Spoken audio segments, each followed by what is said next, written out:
جو آج کل کے مرشد ہیں ان کی ناراضگی کی ایک وجہ ہے، نذرانے بند کر دیں گے آپ تو وہ ناراض ہو جائیں گے۔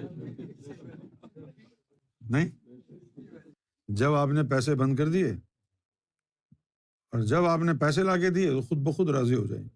لیکن جو من جانب اللہ مرشد کامل ہوتا ہے، اس کا آپ سے کوئی ذاتی تعلق نہیں ہوتا، اس کا آپ سے تعلق اللہ کی وجہ سے ہوتا ہے، تو اس کی رضا بھی اللہ کے لیے ہوگی اور اس کی ناراضگی بھی اللہ کے لیے ہوگی۔ کسی اور مقصد کے لیے تو نہ وہ راضی ہوگا نہ ناراض ہوگا، کیونکہ اس کا تعلق تم سے اللہ کے لیے ہوگا۔ مرشد کیوں پکڑتے ہیں؟ اللہ کے لیے۔ جب آپ اللہ کے لیے مرشد پکڑیں گے تو مرشد مرید کو قریب کس کے لیے بٹھائے گا؟ اللہ کے لیے۔ تو اس کی رضا بھی اسی میں ہوگی کہ آپ اللہ کے لیے آئے ہیں اور اللہ کے راستے میں صحیح صحیح چل رہے ہیں، اور اس کی ناراضگی بھی تب ہوگی کہ جب آپ اللہ کے راستے کو نظر انداز کر کے دنیا کی طرف جا رہے ہیں، پھر وہ ناراض ہو جائے گا۔ اور کوئی وجہ نہیں ہے مرشد کامل کے۔ اگر آپ سمجھتے ہیں کہ آپ کے گناہوں کی وجہ سے مرشد ناراض ہو جائے گا تو یہ بات غلط ہے۔ آپ کیونکہ مرشد کو بھی معلوم ہے کہ انسان خطا کا پتلا ہے، غلطی ہو جاتی ہے۔ جب تک اس کا نفس پاک نہیں ہوگا غلطی کا امکان ہے، لیکن جب نفس پاک ہو جائے گا اس کے بعد جو ہے آپ کے پاس مارجن آف ایرر نہیں ہے۔ دیکھو نا کہ اگر کوئی شخص 1-2 روز سے فاقے کر رہا ہو اور وہ کھانا چرا کے کھا لے تو شریعت میں جائز ہے۔ اسی طریقے سے جب انسان کا نفس پاک نہیں ہوتا ہے تو وہ حالت مجبوری میں ہے، جب تک نفس پاک نہیں ہوگا اس سے گناہ ہوتا رہے گا۔ آپ اپنی طرف سے کوشش کریں کہ گناہ نہ ہو، لیکن قرآن میں لکھا ہے کہ نفس کروا لے گا تو پھر ٹھیک ہے، دیکھی جائے گی، اللہ معاف کرنے والا بھی تو ہے۔ لیکن آپ کوشش کریں بچنے کی، آپ کی جو بچنے کی کوشش ہوگی وہ آپ کی نیت کا اظہار کرے گی۔ اللہ کو پتہ چلے گا کہ بھائی اس نے بچنے کی کوشش کی ہے تو اس کی نیت تو ہے کہ یہ گناہ نہ کرے، لیکن گناہ ہو اس لیے گیا کیونکہ اس کے اندر ابھی نفس امارہ ہے، اس نے کروا لی۔ یہاں پر جو ہے وہ بال جو ہے آپ کو کورٹ میں آ گئی، اللہ آپ کو معاف کر دے۔ کیا طریقہ ہوتا ہے مرشد کو منانے کا؟ مرشد کے اوپر ڈیپینڈ کرتا ہے۔ کچھ مرشد شریعت والے ہوتے ہیں، ان کو منانے کے لیے طریقہ بھی شریعت کا ہوتا ہے۔ کچھ مرشد طریقت والے ہوتے ہیں، ان کو منانے کا طریقہ طریقت کا ہوتا ہے۔ کچھ مرشد جو ہے وہ کامل ذات ہوتے ہیں، سیاہ سفید کے مالک ہوتے ہیں، ان کی اپنی مرضی ہے کہ وہ کیسے جو ہے اپنے آپ کو منوانا چاہیں۔ جب بلے شاہ کا مرشد ناراض ہوا تھا بلے شاہ سے، تو انہوں نے بلے کو نکال دیا کہ میرے سامنے شکل نہیں دکھانا، چلے جاؤ۔ بھگا دیا۔ اب جب بھی بلے شاہ کوشش کریں مرشد سامنے نہیں آنے دے، ناراض ہو چکا تھا۔ پنجاب میں اس وقت بھی یہ رسم تھی اور آج بھی ہے کہ یہ جو نہ عورت ہوتے ہیں جو نہ مرد ہوتے ہیں، خواجہ سرا، یہ لوگ جو ہے ناچا کرتے تھے۔ کوئی شادی بیاہ ہوتا ناچتے، کسی کے ہاں بچہ پیدا ہوتا تب بھی آ جاتے، ابھی بھی ہوتا ہوگا۔ اب مرشد کے بیٹے کی شادی تھی، اس شادی کے اندر یہ ناچنے والے آئے ہوئے تھے۔ اب بلے شاہ نے کیا کیا؟ ناچنے والوں کا بھیس بدلا، گھنگرو باندھے پیروں میں اور ناچا۔ اب باقی جو ناچنے والے تھے وہ تو اس کو پیشہ سمجھ کے ناچ رہے تھے، بلے شاہ تو کچھ اور ہی سمجھ کے ناچ رہا تھا۔ اتنا ناچا بلا، اتنا ناچا، گھنگرو اس کے پیروں میں لگ لگ کے سارے پاؤں اس کے زخمی ہو گئے، خون بہنے لگا پیروں سے، لیکن وہ رکا نہیں۔ آخر میں ناچ ناچ کے بے حال ہو کے وہ مرشد کے قدموں میں جا کے گرا، بے ہوش ہو گیا۔ تو مرشد نے سر پہ ہاتھ رکھا اور کہا تو بلا ہے؟ تو بلے شاہ نے کہا میں بھولیا، میں بھولا ہوا ہوں۔ اس کے بعد پھر انہوں نے اپنی شاعری میں سینے سے لگایا مرشد نے اٹھا کے اور ناراضگی ختم کی۔ اس کے بارے میں بلے شاہ نے پھر اپنی شاعری میں کہا کہ ایتھے نچنا بھی عبادت بن جاندا، نچنے دا جے چاجو ہوئے، نچ نچ کے یار منا لے پاویں کنجری بننا پہ جاوے۔ سرکار نے بھی اس کی مثال دی، بلا نچیا، خوب نچیا، سنا ہے نا آپ نے۔ تو ہر مرشد کی جو ہے وہ ایک اپنی ادا ہے، اپنی ایک مرضی ہے۔ مجھے سرکار نے 96 میں ایک کام دیا اور کہا کہ یہ کام تم کیے بغیر انگلینڈ واپس نہیں جا سکتے۔ تو میں اس کام میں لگ گیا۔ ابھی وہ کام پورا نہیں ہوا تھا، گھر والوں کی طرف سے آیا کہ بھئی یہاں بڑا مسئلہ ہے، یہاں آ جاؤ۔ تو وہ میں نے جلد جلد وہ کام اپنے طور پر جلد بازی میں نپٹا کے، اور میں جو ہے سرکار کو میں نے کہا کہ سرکار وہ میں نے کام کر لیا ہے، اور اب وہ جو ہے میں نے ان کو فیصل آباد والوں کو کہہ دیا ہے، یہ پرنٹ کر کے کوٹری پہنچا دیں گے کتاب، تو میں چلا جاتا ہوں۔ سرکار نے فرمایا ٹھیک، میں آ گیا۔ جب میں آ گیا تو مجھے یہ پتہ چلا کہ وہ گھر والوں نے جو بلایا تھا کہ بڑی پریشانی ہے، اس میں کوئی سچائی نہیں تھی، اور جبکہ سرکار مجھے بتا چکے تھے پاکستان میں ہی کہ ایسی کوئی بات نہیں ہے، تم لگے رہو اپنے کام میں۔ لیکن میں وہ گھر والوں کی باتوں میں آ گیا اور میں جلد بازی میں کام ختم کر کے آ گیا۔ اب جب میں واپس انگلینڈ پہنچا اور رات کو میں سویا تو میں نے خواب دیکھا۔ خواب میں نے دیکھا کہ سرکار اپنے کمرے میں اپنے بیڈ پر تشریف فرما ہے، اور میں کمرے میں داخل ہوتا ہوں تو سرکار مجھے دیکھ کے رخ انور پھیر لیتے۔ مجھے بڑی وحشت ہوتی ہے، مجھے لگتا ہے کہ میں تو مر گیا، تباہ ہو گیا، سرکار ناراض ہو گئے۔ خواب میں ہی میں سرکار کی بارگاہ میں عرض کرتا ہوں کہ مجھے معاف کر دیں۔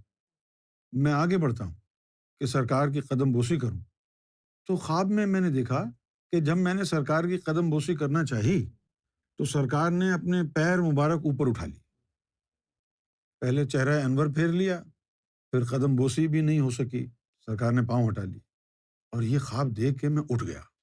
مجھے بڑی پریشانی ہوئی، بہت پریشانی ہوئی۔ میں اٹھا، وہ جو فلپ فلاپ ہوائی چپلیں ہوتی ہیں وہ پہنے ہوئے تھے میں نے، ابھی یعنی آدھی رات کی بات ہے، بس صرف پاسپورٹ اٹھایا، کسی کو کچھ نہیں بتایا۔ مجھے تو بس اس بات کی اس وقت ذہن پر سوار تھی کہ میں جو ہے اڑ کے فوراً سرکار کے پاس پہنچ جاؤں اور قدموں میں گڑ گڑا کے معافی مانگوں، ناراضگی ختم ہو جائے۔ اب اس وقت تو ہم مانچسٹر میں رہتے تھے، وہاں سے اس وقت کوئی فلائٹ نہیں، پتہ چلا کہ لندن سے فلائٹ ہے، تو وہاں سے لندن آئے اور یہاں سے ٹکٹ لے کے ایئرپورٹ سے۔ اچھا، جب سرکار نے مجھے وہ کام دیا تھا، میری سستی کیا تھی، میری غلطی کیا تھی؟ میں اتنا ڈم ڈفر ایڈیٹ تھا کہ جب سرکار نے مجھے یہ کہا کہ یہ کام کیے بغیر جانا نہیں، اس کے بعد ایک جملہ بولا جس جملے کو میں نے سنجیدگی سے شاید لیا ہی نہیں۔ کیا بولا جملہ؟ مجھے کہا کہ استاد اب وقت آ گیا ہے کہ تم بیوی اور مرشد میں سے کسی ایک کو چن لو، کسی ایک کو پکڑ لو۔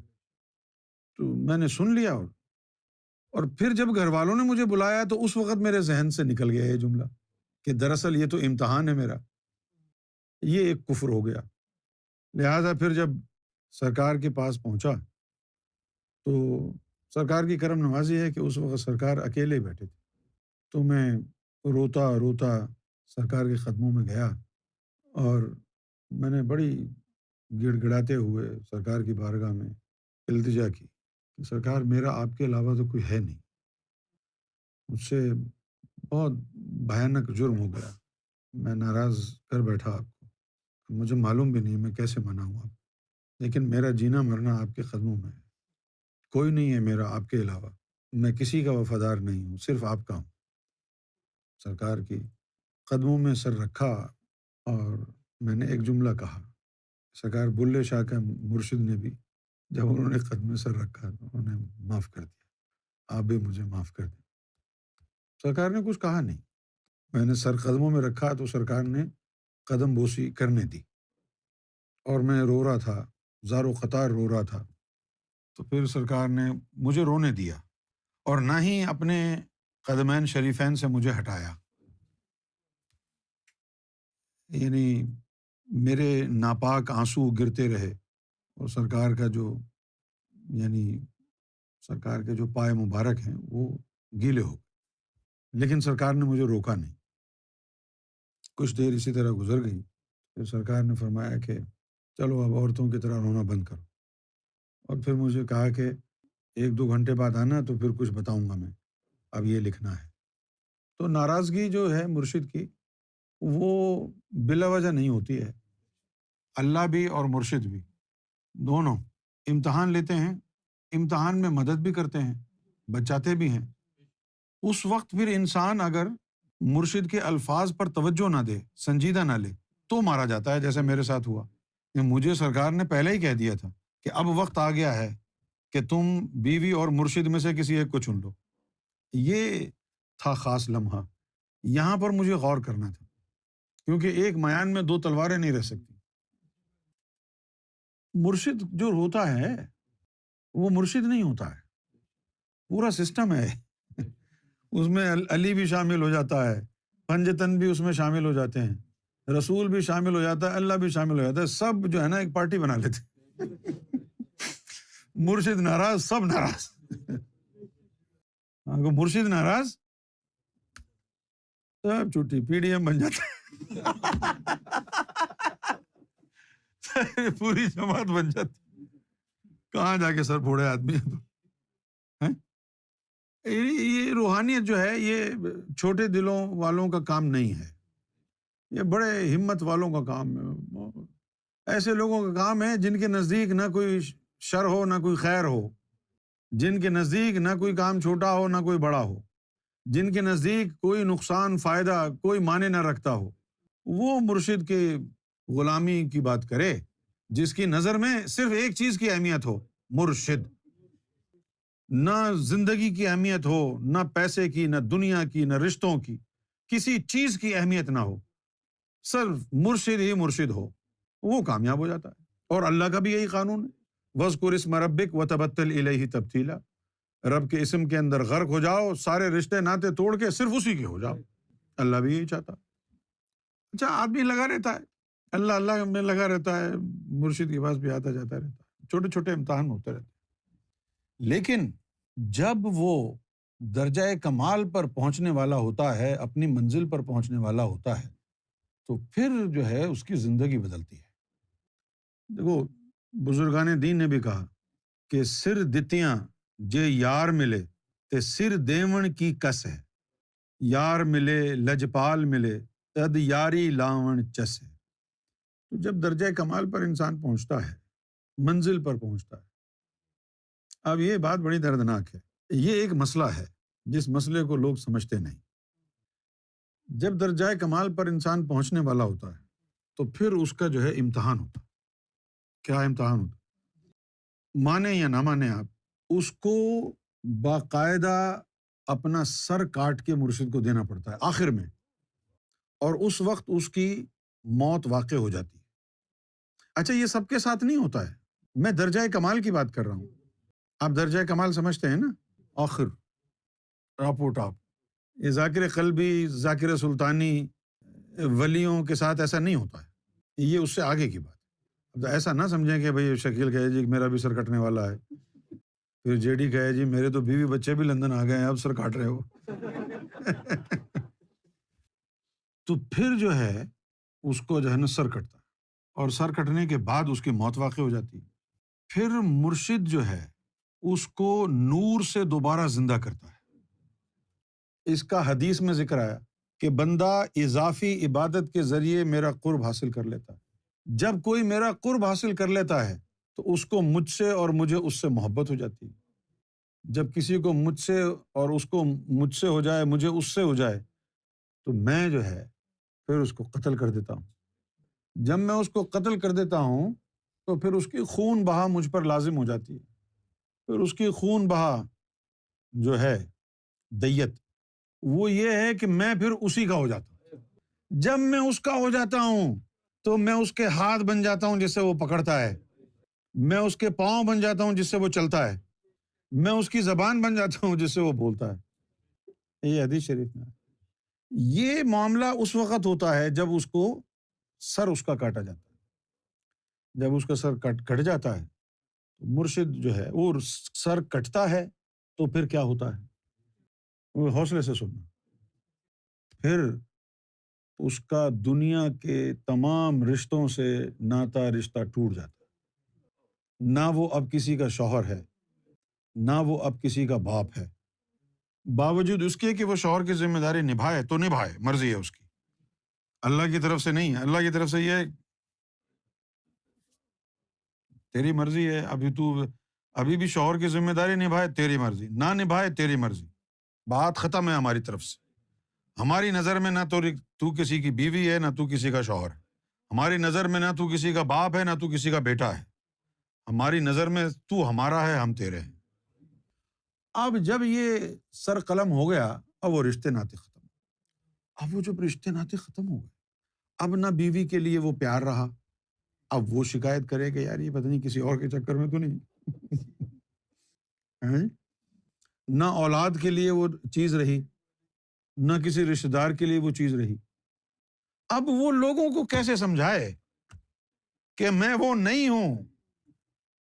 اب وہ لوگوں کو کیسے بتائے کہ وہ میں نہیں ہوں جو کبھی تمہارے ساتھ رہتا تھا، تمہارا باپ تھا، تمہارا بیٹا تھا، تمہارا بھائی تھا، تمہارا شوہر تھا، بیوی تھی، میں وہ نہیں ہوں، اندر سے جذبات بھی نہیں رہے۔ اچھا اب کیا ہوا پھر؟ جب وہ شخص اس مقام پر پہنچ جاتا ہے، اللہ اس کو مار دیتا ہے اور پھر اس کو دوبارہ زندہ کرتا ہے، تو اب اس وقت اس کے اوپر کسی کا حق نہیں، اس کے اوپر 100% مرشد کا، رسول اللہ کا، اللہ کا حق ہے۔ وہ اپنی اولاد کو اگر کبھی دیکھ لے تو دیکھ لے، نہ دیکھے تو نہ دیکھے، کیونکہ اللہ کی طرف سے وہ ختم ہو گیا سب کچھ۔ جب اس مقام پر ابراہیم بن ادھم پہنچے تو برسوں کے بعد جو ان کا بیٹا ان کے سامنے آیا، کیونکہ وہ تو گھر بار سب کچھ چھوڑ کے آ گئے تھے نا، تو کسی نے ان کو ایک دریا کے کنارے دیکھ لیا بیٹھے ہوئے 20-25 سال بعد، جا کے ان کو گھر والوں کو بتایا کہ بھئی وہ تو وہاں پر بیٹھا ہوا ہے، وہ تو درویشی میں لگا ہوا ہے، تم یہاں ماتم بنا کے بیٹھے ہوئے۔ تو وہ بیوی اور بچے جو ہے سارے کے سارے وہاں دریا پہ پہنچ گئے۔ جو چھوٹا بیٹا تھا، جب بہت ہی چھوٹا تھا اس کو چھوڑ کے آ گئے تھے، جب وہ سامنے آیا تو اس کو انہوں نے گلے سے لگا لیا محبت سے۔ جب اس نے بیٹے کو گلے سے لگایا محبت سے تو اللہ تعالیٰ کی آواز آئی، دیکھو کتنا بڑا زندیق ہے ابراہیم بن ادھم، محبت کا دعویٰ کرتا ہے مجھ سے اور سینے سے لگایا ہے بیٹے کو۔ اللہ کی فوراً آواز آ گئی، انہوں نے فوراً جدا کر دیا اور کیا کہا، اے اللہ جو تیرے اور میرے بیچ میں راستہ بنے اسے ختم کر دے۔ بیٹے نے یہ لفظ سنے اور اس کی جان نکل گئی۔ تو ایسا آدمی جس کے ساتھ یہ یعنی درجہ کمال پر پہنچ جائے، وہ اپنے کسی رشتہ دار کو، اپنی ماں کو، باپ کو، بہن کو، بھائی کو، یاروں کو، دوستوں کو پیار سے نہیں دیکھ سکتا۔ اگر اس نے پیار سے کسی کو دیکھ لیا تو اس کے پیچھے موکلات لگ جائیں گے، مخلوقات لگ جائیں گی۔ کیوں لگ جائیں گی؟ کہ یہ شریک ہو رہا ہے اس بندے اور اللہ کی محبت میں، اس لیے وہ سب کو دور دور رکھتا ہے، اور لوگوں کو یہ بات سمجھ میں نہیں آتی۔ اب آپ یقین کریں، بہت سے لوگ جانتے بھی ہوں گے، میں اپنے گھر میں ایک کمرہ ہے چھوٹا سا، میں صرف اس کمرے میں جاتا ہوں اور اس کمرے میں رہتا ہوں، باہر نہیں نکلتا، تاکہ مخلوقات کو یہ امپریشن ملے کہ یہ میرا گھر نہیں ہے، یہ چھوٹا سا ایک کمرہ ہے، یہ ہے میرا گھر، جس موکل نے آنا ہے، جس مخلوق نے آنا ہے مجھ پر حملہ کرے، مجھ سے بدلہ لے۔ آپ یقین کریں 3-3 4-4 سال گزر جاتے ہیں کہ میں اپنے کمرے سے نکل کر گھر کے کسی اور کونے میں چلا جاؤں۔ یہ تمام چیزیں جو ہے جب انسان کے ساتھ ہو جاتی ہیں تو اب اس کا جب اولاد سے رشتہ ختم، بیوی سے ختم، والدین سے ختم، تو پھر یار دوستوں سے کیا رشتہ ہوگا؟ اب اس کا یار کون ہے؟ جو اللہ کا یار ہے۔ اس مقام پر کہا جاتا ہے حب فی اللہ بغض فی اللہ، محبت بھی اللہ کے لیے اور بغض بھی اللہ کے لیے۔ اب یہ دیکھو جیسے یہ بچے ہیں، ذیشان ہے، ٹھیک ہے نا، اب یہ ان سے تعلق کیوں ہوا؟ نور کی وجہ سے، جو سرکار کا رشتہ ہے اس نور کی وجہ سے۔ اچھا اولاد میں بھی جن سے رشتہ ختم ہو گیا۔ اولاد میں بھی اگر کسی میں نور آ گیا تو اس سے پھر نور کا رشتہ بن جاتا ہے۔ لیکن لوگ یہ کہتے ہیں، جو باقی اولاد ہوتی ہے وہ یہ کہتی ہے دیکھو یہ جو ہے ان کا ہے، ہمارا نہیں ہے۔